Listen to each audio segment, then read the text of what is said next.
Hello, everyone. I'm Lawrence Singleton, Dean of the Lubin School of Business. I'd like to welcome you to the Dean's Roundtable. I'm pleased today that we have with us Ms. Carol Watson, who is the Chief Inclusion Officer for BCW Global. BCW is a multinational public relations and communications firm headquartered in New York City. BCW offers clients creative content and integrated communication services across many business sectors. Ms. Watson is committed to embedding inclusion, diversity, equity, and accountability holistically throughout the agency. She brings a deep understanding of both the business approach to embedding inclusion and the metrics-driven workplace systems and practices of building and nurturing a truly inclusive global leadership organization. Her client work includes C-suite advising and many other services. She serves for Fortune 500 and other clients in many industries, including brands, higher education, retail, pharmaceutical, and professional services. Prior to joining BCW, Ms. Watson was Senior Director of Global Advisory and Consulting for Diversity Best Practices Working Mother Media.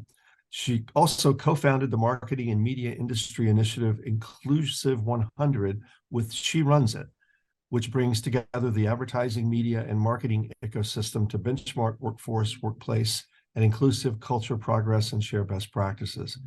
Before that, she was founder and CEO of Tangerine Watson, Inc., a talent consultancy firm specializing in talent acquisition and retention strategies and inclusive leadership development for multicultural digital advertising, media, and marketing talent.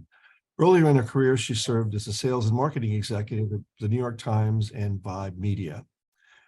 As a lifelong learner, you can also find her performing in a cover band on bass vocals and bongos. I hope to learn more about where her band plays, with the hope that she will appear soon at near one of the Pace University campuses.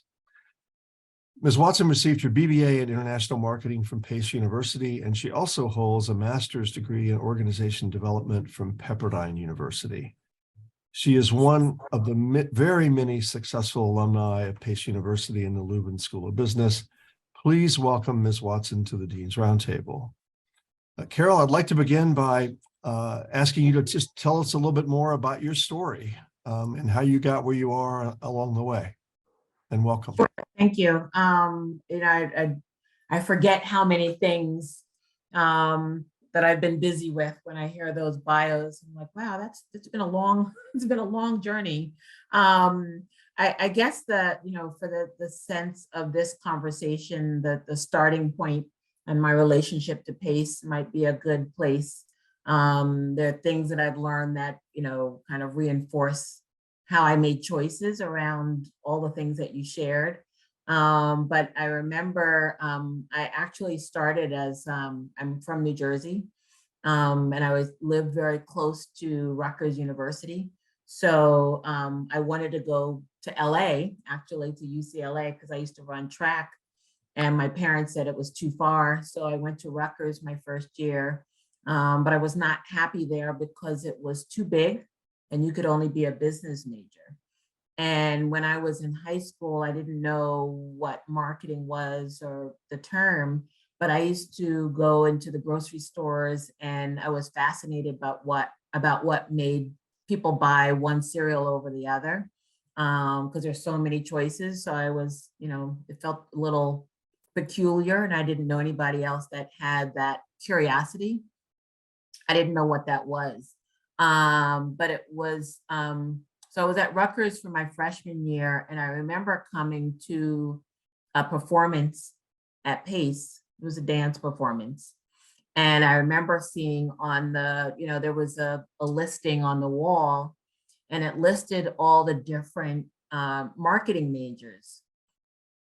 And I was so intrigued because I was just a business major. And I said, wow, you can do retail, you can do international, you can do this, you can do marketing research. And it really spoke to me because I felt like they really understood all the different things that I wanted to do, not too far away from home. And I loved the size because it felt more intimate. So I transferred in my sophomore year to Pace. So that's where I got started, really, exploring everything that was New York and all the different aspects of, marketing and what was in New York. Thank you very much for that. I appreciate it. We'd like to open the floor now for questions. If you'd like to raise your hand with the Zoom function or put it in the chat, we'll be glad to take your questions. And while those questions are coming in, I'll start by asking one and just ask you about, in your current role, could you talk about some of the challenges that you face with some of your clients? Are there any particular trends that you see?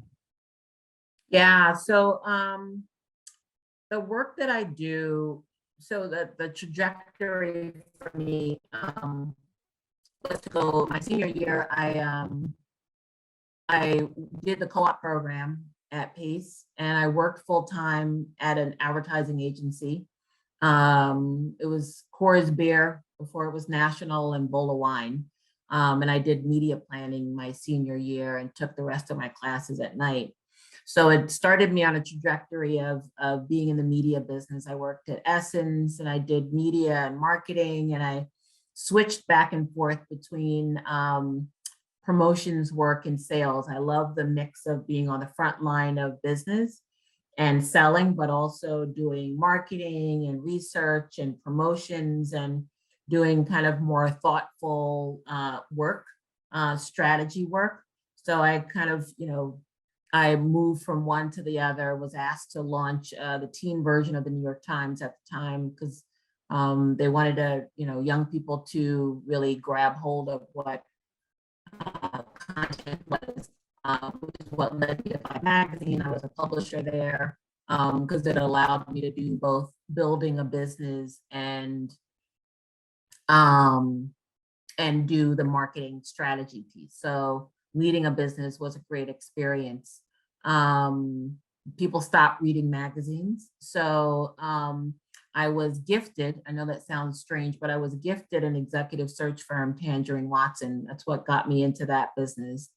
And the motivation was, yes, I always wanted to run my own business and see what that experience was like, but also I wanted to solve for an industry problem that kept bothering me.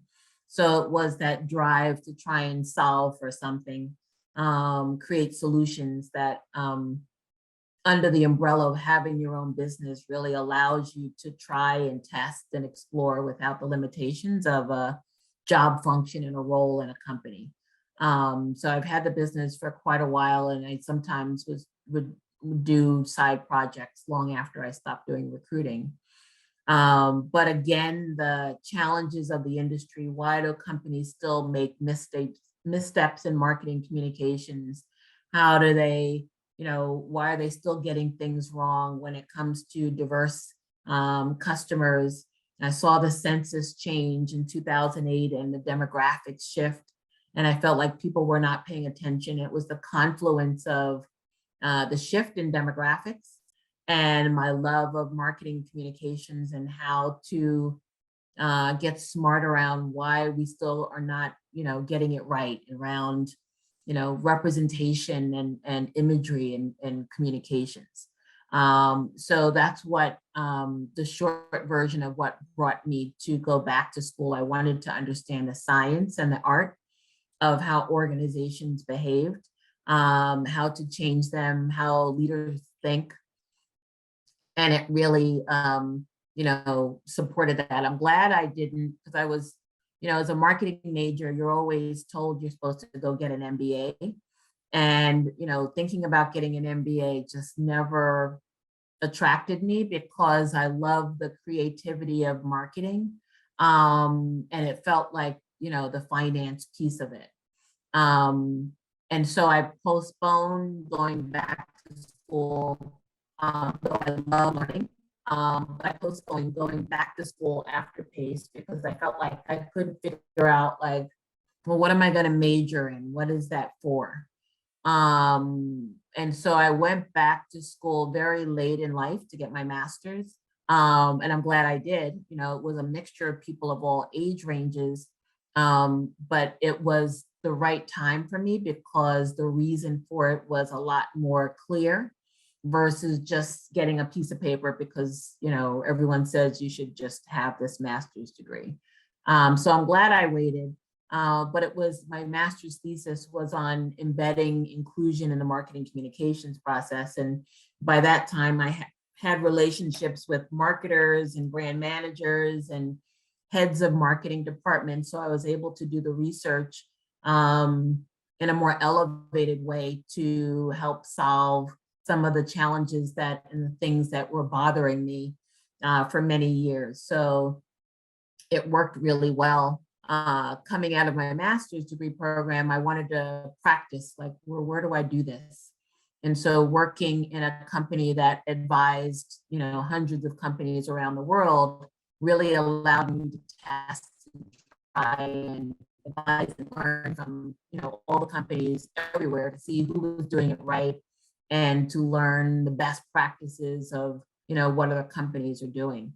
And going through that experience really gave me the, not just confidence, but the credibility to talk about not only what I knew, but what, examples of what other companies are doing, what they're doing right and what they're getting wrong, so that when I'm in the room and I'm challenged, I can refer to things that reduce reduce the challenges that people will say, well, maybe that's not right. And, they will challenge you because everyone, wants to feel like they know the right things. So I'm glad I took that journey. I chose to come inside to have a place to really develop and grow. My job is both the traditional diversity and inclusion work internally. So we set up systems and processes. We're focused on culture. We're launching this for the fourth time, this initiative called Destination Inclusion, which is a global initiative. Get involved in the practices of recruiting and advancement and all of those things. But the other part of my job is to advise clients, BCW's clients. I do senior C-suite advising, media training to make sure C-suite leaders know, what they should be saying and how to find their voice. I get involved in messaging, social impact, ESG, sustainability, marketing, communications. So it's inclusive, the inclusive employer experience. So many things that I'm excited to be able to have my hand in many of those things.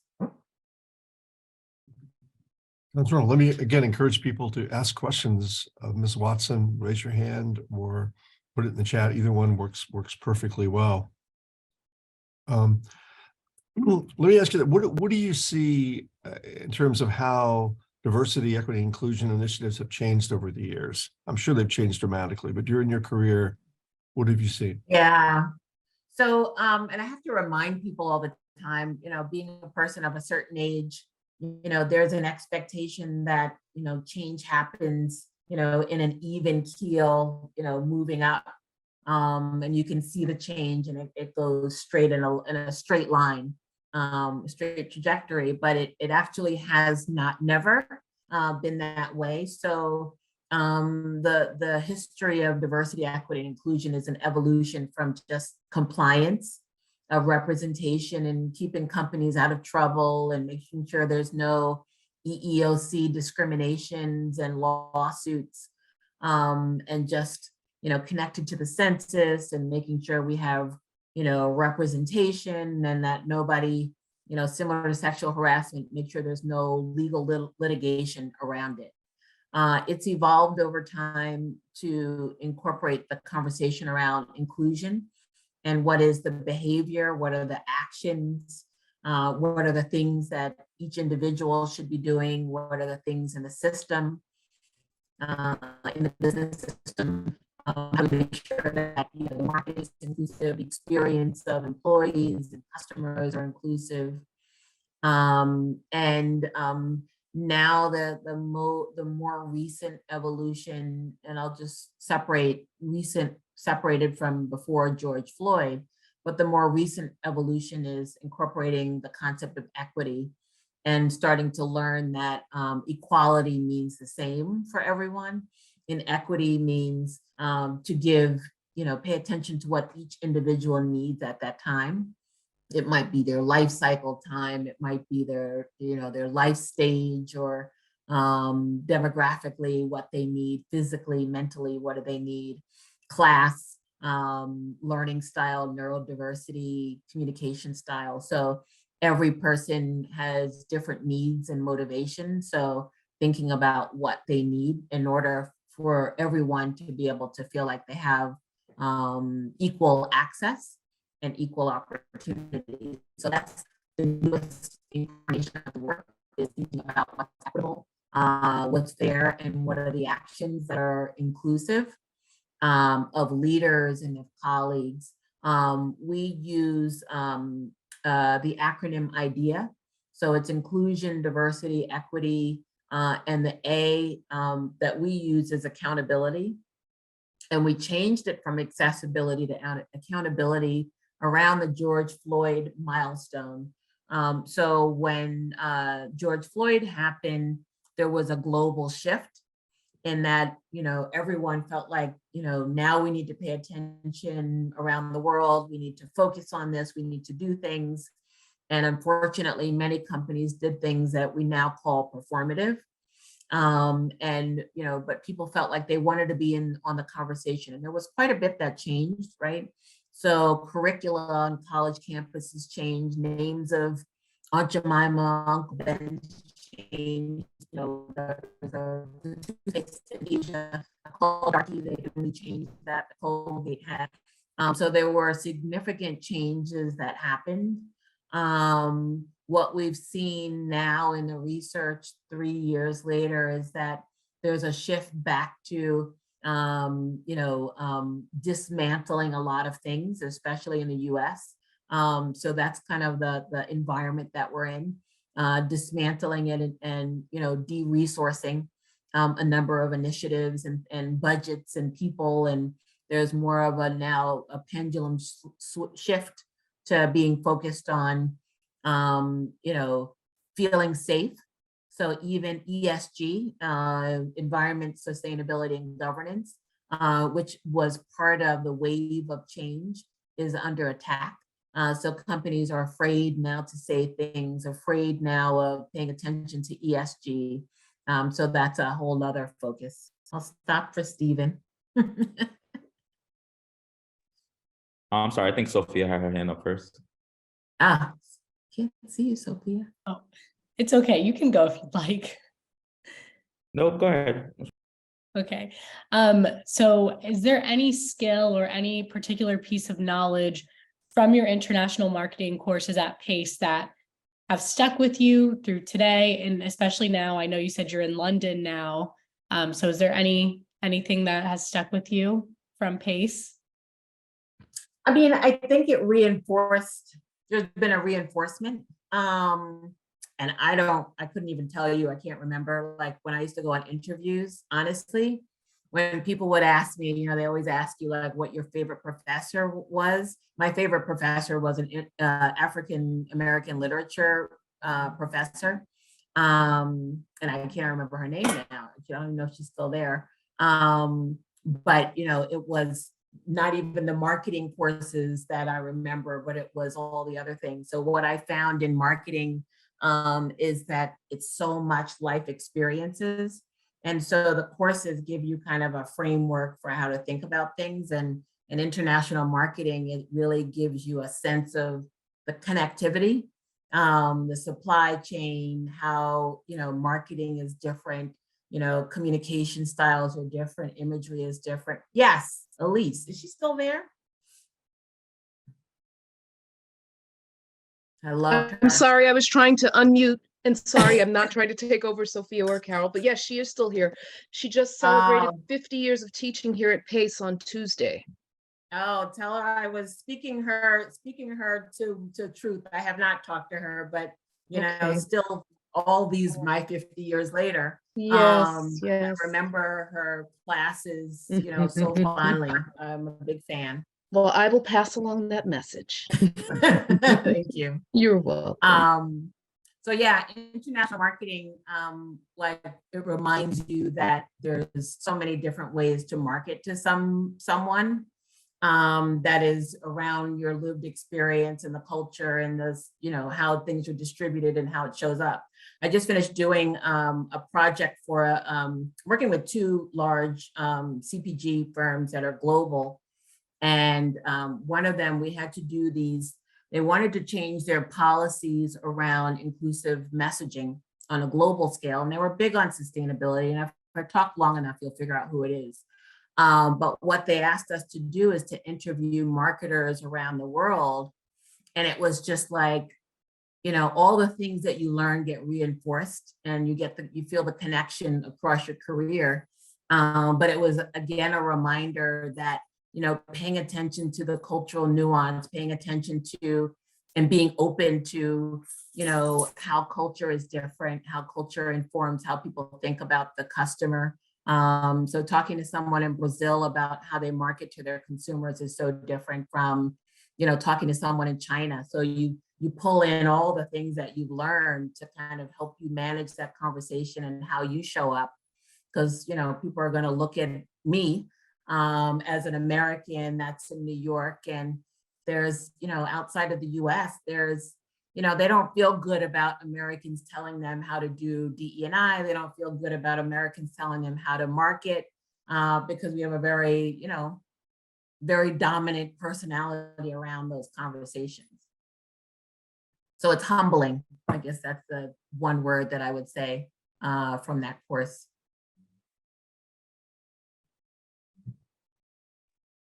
Okay, Stephen, you can go ahead and ask your question. Thank you. Good afternoon, everyone. My question is, you mentioned earlier that you train leaders on inclusion and diversity, I believe. So I want to ask, what have you come across as far as like your training for diversity management to these leaders? Like, have you come across anything that they weren't doing right that you had to train them on to correct the issue as far as like diversity, of course, or like discrimination or anything like that? Yeah, you know,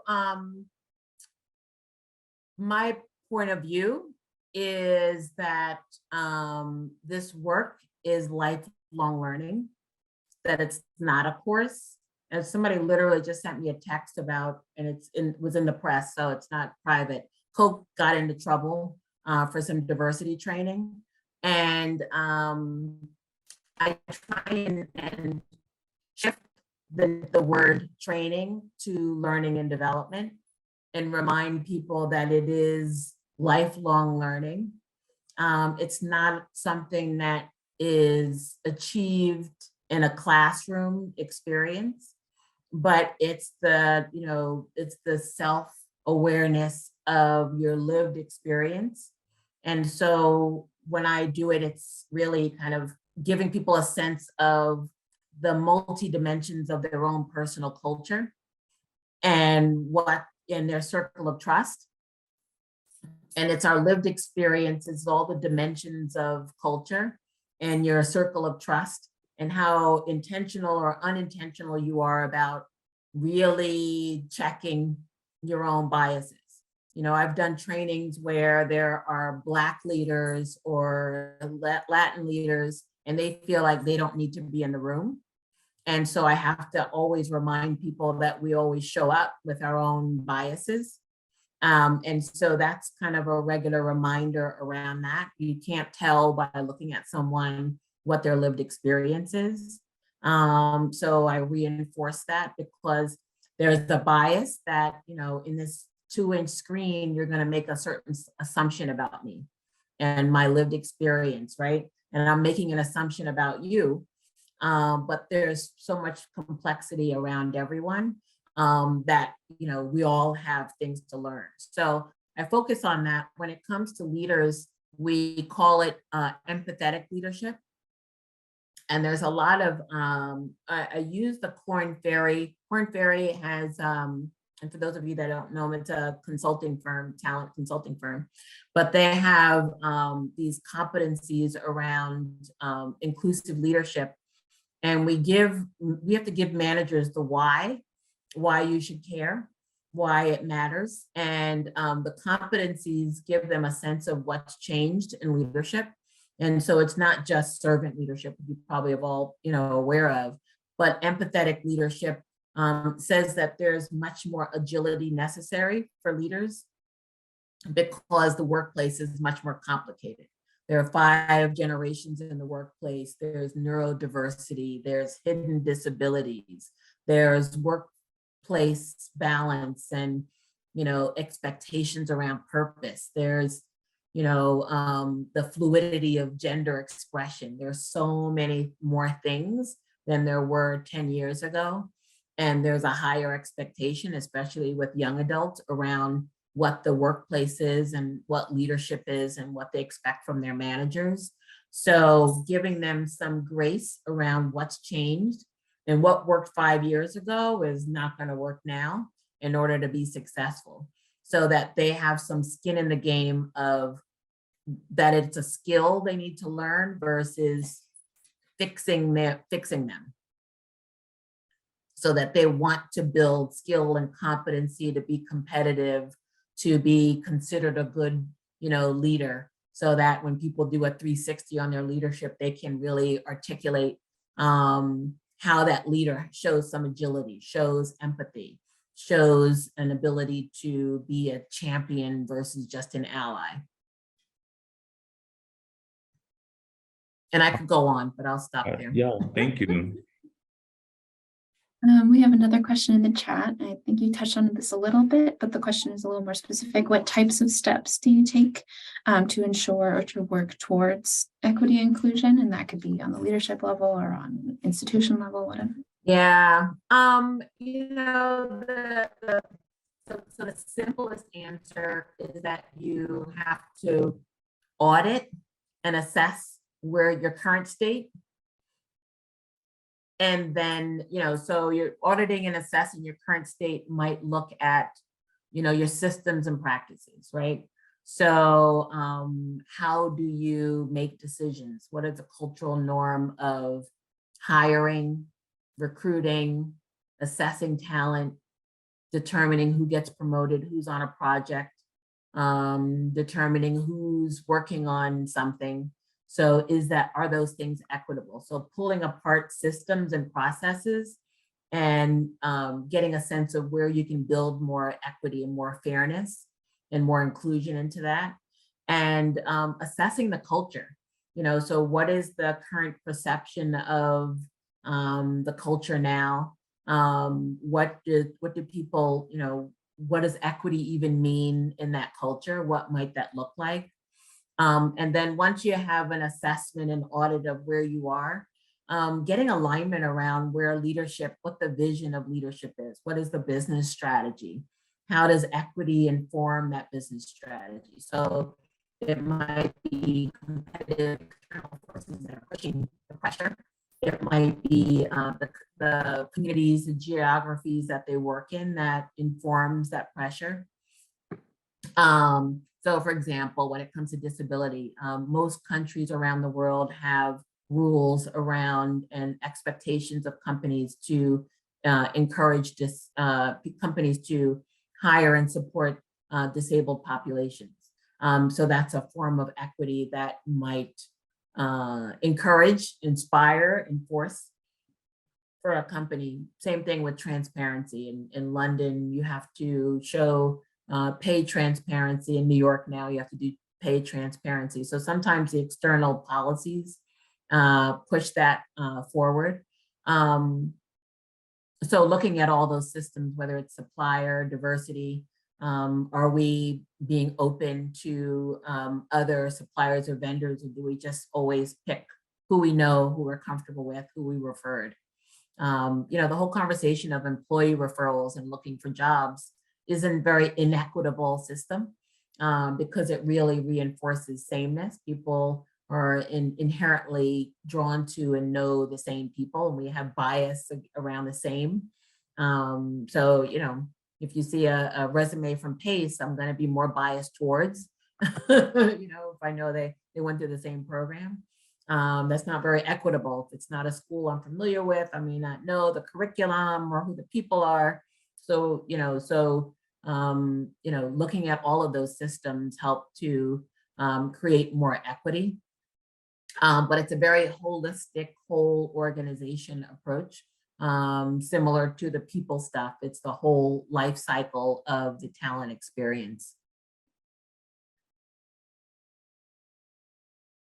What advice would you have for students who want to kind of follow in your footsteps and take a leadership role in an organization as a DEI officer? Are there any particular things you would recommend they do along the way? Yes. Well, let me start by saying I always hear Oprah in my head when I think about this. Oprah will always say, when people say, well, how can I be an Oprah? And Oprah will say, there's only one Oprah and I'm her. So I believe in people creating and blazing their own trail and finding their own journey. When it comes to DE&I, there was a phase, right after George Floyd, where there was, 150% increase in DE&I professionals. And because companies wanted to say, if you didn't have someone that did DE&I, then there was a problem. And the consequence of that were a couple of things. One was many of the people that were tapped to do these jobs either were not in the right position, didn't have the right experience, but they had a lot of passion for this work. And it's an art and a science, it's a craft, it's a discipline. And my analogy is, if your finances are not great, you're not going to just get a hand raiser to be the CFO. You want someone that has a craft and a science and a practice to really lend some credibility to that. But that is not always applied into this work. Where I've seen people do well is, and they traditionally also have historically been through the HR function, which is not very, I think the way it is now, it works really well. Where I've seen people do well is when they come from front lines of the business, but they have some, emotional intelligence. They have some relationship building skill, critical. They have some, they have some balance, but you have to really understand the commercial side. You have to understand how the business is run. You have to build some trust with the key business decision makers. That's more important than anything else. Your passion is not going to do it. I was talking to a colleague the other day and she's like, yeah, I'm going to be the one. We're having this, Malcolm X versus Martin Luther King debate, right? So both of those two people had different approaches to solve the same thing. And she was more Malcolm X. I don't know where I would fall. I don't know. I'm a little bit of both. It depends on who the person is. But you have to, where are you going to fit in the culture? You have to have not only passion, but also understand the art and the craft and understand how the business makes money, how the business shows success, how the business rewards and acknowledges behavior, and then move around that. Because they're not going to just give them a strategy and they're going to do it. You just can't tell them what to do and they're going to do it. The organizations are living, breathing, ecosystems with their own personality and their own, I always remember that book, Culture Eats Strategy. And it's so true in this work. You can have the best strategy ever, but if you don't really understand the culture, you can't affect change, no matter how right you are. That's a very good lesson to learn. There's no question about that. No doubt about that. Look, I know you're in London today. I don't know if people in the audience knew that yet. Can you just talk a little bit about what brought you to London in your work? Yeah. So, that long bio that you shared said, and somebody called me, a friend of mine called me Dora the Explorer the other day. And I was like, oh, I like that. I did an assessment the other day and before I came and it said, one of my strengths is explorer. So that's my personality type, to really explore not only the work, but all the things. So I've been, working and doing many things my whole life. And I've always liked to, continue to learn and grow. I'm a big proponent of that. And I felt like I was stagnant. US, when it comes to DE&I, has been very exhausting the last 3 years, super exhausting. And I've had this global role, but have not felt like a global citizen doing it. And I was working on our global strategy in August. Oh, I guess rewind from there. I was wanting to do, something else and move out of the New York area. I was born and raised in New Jersey, went to Pace, and have always worked in New York because New York was always the center of everything. Every headquarters was in New York. And had a hard time kind of breaking out of there. And through COVID, you realize you're a person of the world and can talk to people all over the world, but I wanted to have a different experience coming on the other side. I knew I wanted to, move somewhere else. And I was thinking Panama for my retirement, Miami because it's warm, but Florida is a little funny right now. And then London made sense. I don't speak another language, although I'm learning Spanish. But because of the company structure and the headquarters and the people I was working with, I was really intrigued by a different focus and priority that I found with my colleagues in London. London, the intellectual discourse and some of the other things that I saw, it's been really interesting. So I was intrigued by moving to London, but nobody was biting on my, bait. But in August, I put my hand up. I would report to the chief people officer and I said, can I do this same job? I saw everybody during COVID moving to different parts of the country. I said, well, can I just do this same job in London, which I thought was a simple ask, like just pack up my stuff and move to London. And it was not a simple ask. And it was probably the hardest process between August and we finally agreed on something late November and I moved 3 weeks ago. So it was probably the biggest challenge, the hardest sell, the biggest negotiation that I've probably ever had. And I've been in sales a long time because it was very personal. And it was very clear to me. When something is clear to me, I'm a launching person. I've launched a lot of businesses, products, media. And if I can see it, then it's, that's all I need. But it was really difficult. So it kind of pulled on all of my resources and, my Buddhist practice of meditating and all of my friends and talking to my network. But it took a lot. But what I will say from that is that if there's something that you want to do, if there's something that's clear to you, but may not be clear to someone else, don't be afraid. Even if it's hard, some of the best things that have happened to me in life, whether it's starting the business or launching a product, have come out of the hardness. Diamonds come from pressure. Diamonds, pressure makes diamonds is one of my other favorite things to remind myself, because you have to go through some stuff to feel the value of it on the other end. So I wanted to sprinkle my DE&I pixie dust across Europe. I wanted to shift, and there was a small crack in the structure. Someone left in London and they decided they weren't going to hire from the outside. And London has been a very challenging market to break through, given it's even more diverse than New York.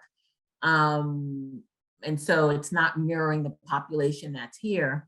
So, and it's been a challenge. So I was able to make the case for a whole bunch of different reasons and, do all the things to do it. And as soon as I raised my hand, the kind of universe put things in place to make it happen. And it's been, a really great decision. I'm glad that I did it. So I'll be here for the foreseeable future, but I don't know what permanent is. So. This is a bit related to what you were just talking about. The question is, in your career, if you've ever had any low points, how did you turn around and put yourself on an incline? So maybe any skills that you leveraged, resources, support systems. So I raised my daughter as a single parent.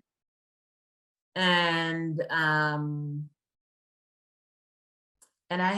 a big believer in creating a village. One of the reasons why I just decided not to move in different opportunities when I could, when she was young, is because I had a really good support system and people in place. And I've, you know, especially when I was at Vibe, I think she was in middle school, and, you know, like the whole Vibe culture is very, you know, those of you, it's a music, culture, entertainment magazine, and the business of the business happens after 6 o'clock.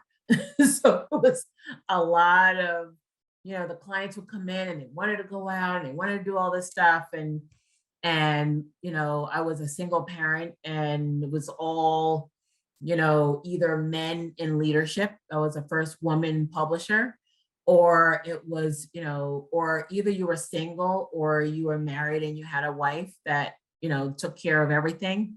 So it was me, you know, the struggle was me proving myself. The struggle was, you know, everyone looking up to me. The struggle was my own desire to be successful. So I was promoted in 2 years to publisher. We had a 10th anniversary, everything is great. And then the magazine business took a nosedive that they never recovered from. And we launched a women's magazine without any funding, which is kind of bananas bat crazy to try and do. And long after I had realized that I can't do this anymore, I remember in like April, and it's something that I couldn't voice to anybody else, but I said, you know, out loud when I was alone, I says, I don't want to do this anymore. Because I felt like I was managing decline and managing loss that was never going to come. I was not a successful leader. I was not a successful parent or mother. I was not good to anyone, but I'm not a quitter. So I didn't know how to quit. And I didn't have even the space or capacity to know what to do.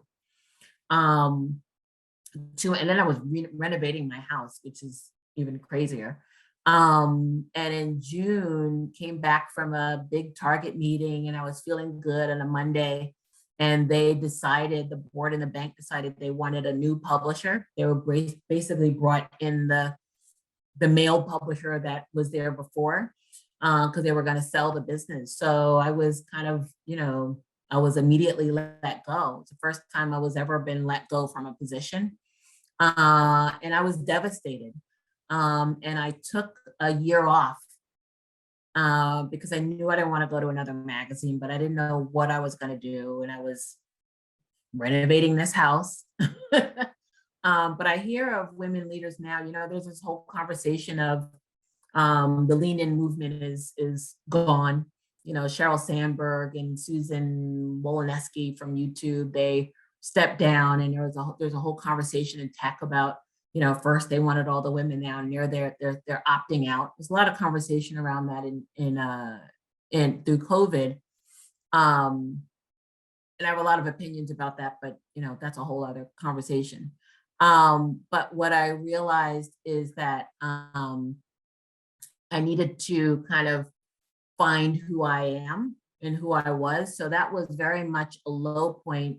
But when I see women talk about the value of that break, you know, they get into, and I was on a board of She Runs It, and I would talk to all these senior level women, these high powered type A, amazing women that now had corner offices, and they get the corner offices and they're still feeling unfulfilled. They're like, is this it? This is what I've been working for 20, 30 years to achieve. And then it feels empty. It feels like there's something missing. So I was really glad that I took that time to find out what was good for me, what my center is, to really reset. And it changed how I think about my relationship to work. You know, there's a lot of conversation about the change in the social contract, because we all have social contracts with our employers, right? We agree, especially in New York, it's all at will. So we wake up every morning and we decide, yes, do I want to continue the social contract or no? And companies every day, especially now, are saying, do we want to continue the social contract or don't we? But it's got to be mutual, right? But it's still just a social contract. So it changed how I thought about my relationship to work and my expectation and how I'm going to show up, and making sure I'm showing up for me. and being, people talk about self-care all the time, but it's, being critical around thinking about that and the ebbs and flows of that. So that was a low point, but every low point is such a teaching moment of who you are and how resilient you are and what you're made of, what your values are and what's important to you.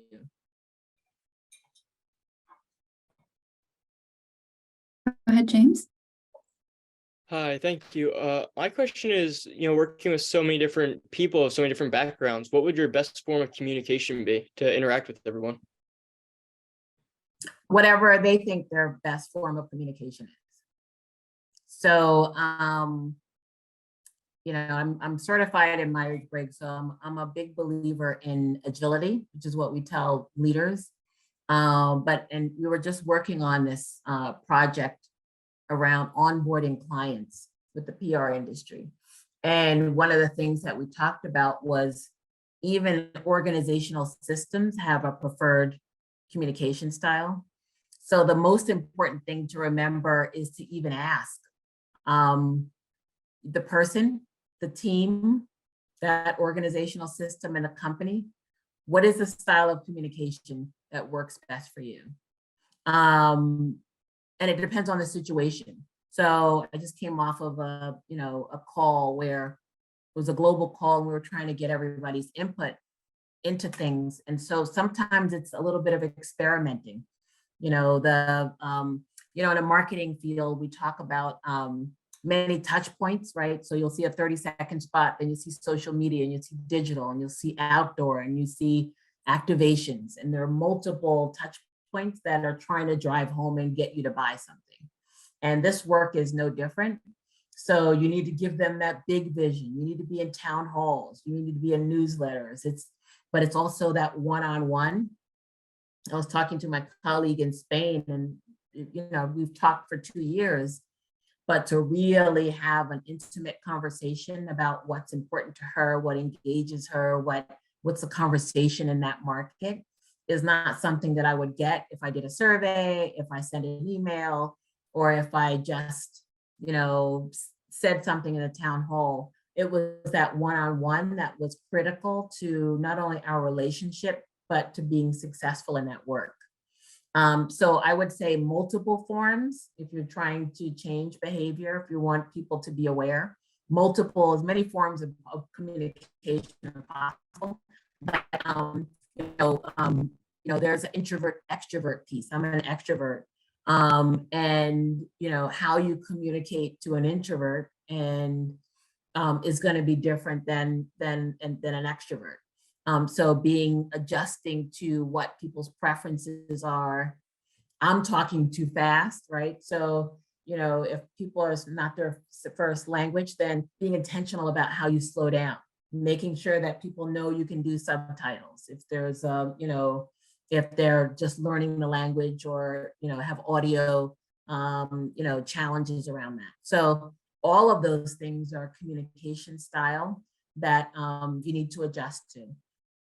There was someone that was working on this project for a big brand, working with our Latin office. And it was interesting about communication style because they were asking about who could participate in it from different countries in Latin America. And the person that was giving the feedback said, and when you're asking them for something, be very specific about what you need from them and when that is. And so American style of communicating and getting what you want is very different.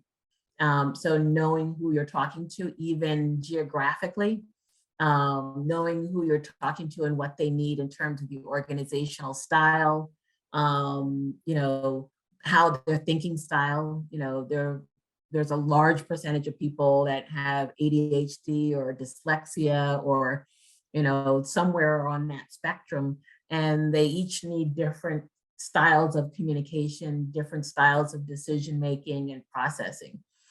So it's gotten so complicated. I try and learn as much as possible and ask people as much as possible what works best for them, so that I can adjust accordingly. It's a great question, though. Can I ask you what your typical day is like? I'm sure you're very busy. Yeah. I don't know that there's a typical day. I think everybody says that. But as I mentioned, 50% of my mental time is the traditional internal work. So, and I'm still responsible for the US, which takes up a lot of time. I'm still honestly figuring out time zone, what's working for me. I'm just learning. I didn't even really pay attention to GMT until now. I'm like, okay, I'm at the center, I'm at 0. So my executive assistant, my coordinator lives in LA. My program manager is in New York, and there are people that I work with around the world. So I'm still negotiating my week. I think my week, time zones for that. So that gets adjusted. But I spend a lot of time in meetings, but it depends on the year. So, there are different times of the year where we're focused on different things. We're kind of gearing up, as I mentioned, for Destination Inclusion, which is a global program. But we just finished, the cultural milestones around Women's History Month, and that. And then April is another round of things. We're doing some stuff around Ramadan this week. So there's this lens of cultural milestones and focus around that. I also stay close to leaders. What is the leadership strategy? What are we doing? I stay close to the people team to push forward with different initiatives. So project managing that, the partnerships that we work with. I get pulled into client work more as a senior advisor. So some of the calls are pitching clients, working on scopes of work, being a sounding board for messaging and campaigns, advising leaders. Sometimes it's a one-on-one. We had someone that was very dear to me. She was reorged out of the organization, and she had such an impact on employees. So that's kind of more supporting employees to make sure they feel heard and valued and supported, and getting the recommendations or help that's needed. I do a lot of one-on-ones with different leaders around the world. So I'm certified as an executive coach. So, it's that coaching, those one-on-one relationships that are critical, not only to help them navigate, it might be someone that just started that needs the same conversation, or as well as a C-suite executive that trying to understand, well, what are people saying? What should I do in this particular situation, or issues that come up both internally and externally? Yeah, interesting. Time zones make it tough. I know, makes your day even longer, I'm sure. We're almost out of time. I got to go back and ask you about the band you play with. Could you talk a little bit more about that, and how are you going to do that while you're in London? I know. Interestingly enough, I'm very much a music head. So when I leave, it's 5 o'clock in the evening now. So I'm meeting with some people. Actually, I've been talking to for 2 years and have never met, that are, live in London. So they're taking me out tonight. So we're going to go check out some music. My life coping skill was to identify something unrelated to my day job where I can just learn. So I've done jewelry design, filmmaking, different, as you've heard, different certifications, all kinds of stuff. And so I wanted to, and it's a kind of a self-care thing, to make sure I had some balance in my life. But I wanted to, I took piano and stuff.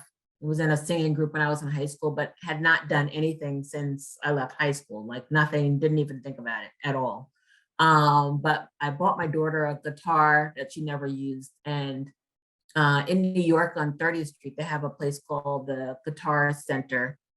And they give lessons for, grown adults that just want to learn an instrument. So I went there and I was going to get guitar lessons. I already broke some strings, so I was frustrated with the guitar. But they had a sign that said funky bass. And I was like, well, that felt more like me. So I took bass lessons for about 3 years. And then I saw a sign in the same place that said there was a band looking for a bass player and a backup vocalist. So for those of you that want to know, so, the band, so it was maybe 7 years I was in the band. It was a cover band. We would play at, Irish pubs in the city. We were all kind of regular working people, played a bunch of different stuff. And so I did singing and bass.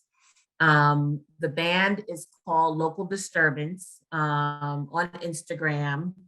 And I actually had an alias, Anise. So I couldn't go on stage being called Carol Watson. It just didn't sound right. So my Instagram is Becoming Anise, if you want to see what we did.